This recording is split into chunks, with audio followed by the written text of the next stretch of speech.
The year is 2025. We live in an age where our pockets hum with restless machines, our eyes are flooded with endless streams of words and images, and our hearts are stretched thin by the constant pull of the world. Tell me, have you felt that quiet ache inside?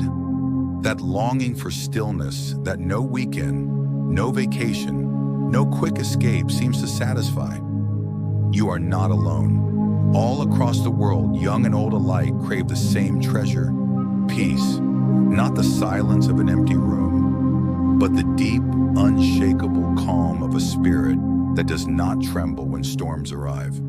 Our ancestors, too, felt this longing. Though they had no phones, no emails, no endless headlines of distant troubles, they knew the weight of worry and the bite of fear.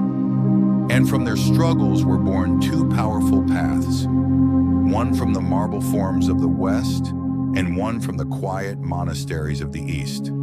Today, I lay these maps before you. The first, Stoicism, the wisdom of Epictetus, who was born a slave yet freer in mind than many kings, of Marcus Aurelius, an emperor who carried the weight of an empire, but still found time to write about virtue in the limits of control. The second, Buddhism, the awakening of Siddhartha Gautama, who walked away from the life of a prince to sit under a fig tree until he understood the truth of human suffering and the way beyond it. Both maps begin with the same compass.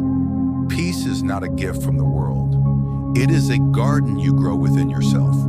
The Stoic teaches that there are only two realms: the things you can control and the things you cannot. Your thoughts, your actions, your values, these are yours. The weather, the opinions of others, the turns of fortune, these are not. The wise man, they say, spends no breath fighting the tide. Virtue, living in harmony with nature's law, is the only true good. The Buddhist begins with four noble truths.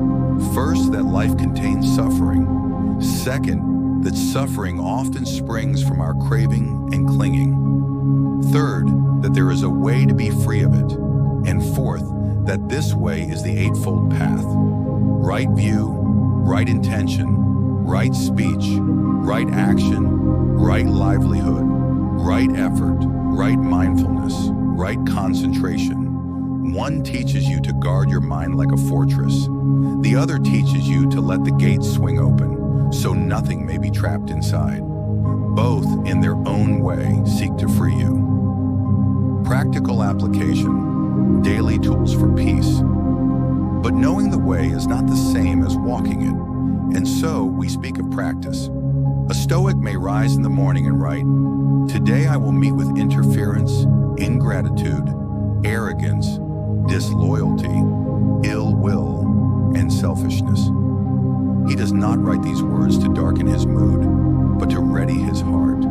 He may imagine losing what he holds dear, not to invite grief, but to deepen gratitude for what remains. And he walks into the day wearing the armor of perspective. A Buddhist may begin the day in stillness, watching the breath come and go as though it were the tide upon the shore. As thoughts and feelings pass, he touches none of them. Later, when he sweeps the floor or pours tea, he is fully there. Every motion a prayer. Compassion flows through him like a river, not just for others, but for himself. Both ways can be practiced in the busiest city or the quietest village. They require no robes, no crowns, and only your attention. The Stoic sees emotions as a wild horse, not to be killed, but to be guided with steady hands. The Buddhist watches emotions like clouds drifting across the sky, touching nothing, clinging to nothing. The Stoic's prize is apatheia, freedom from disturbance. The Buddhist goal is nirvana, freedom from the chains of desire and self. And yet, why choose one? The Stoic's steel and the Buddhist softness. Together they may form a harmony greater than either alone. Perhaps you need the courage to stand firm, grace to let go. So, traveler, which road calls to you? Will you meet the storm with an unshaken heart, as the Stoics do?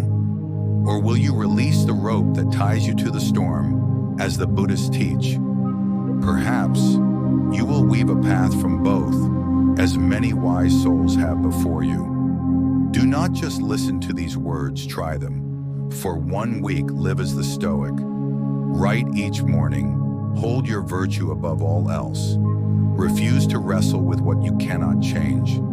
For 1 week, live as the Buddhist. Sit in stillness each day. Walk mindfully. Meet others with compassion as if their pain were your own. Then, see which path leaves your spirit lighter. Share your journey so that other travelers may find their way. For peace is not found in choosing east or west. It is found when you choose to step away from the noise and listen to the stillness within.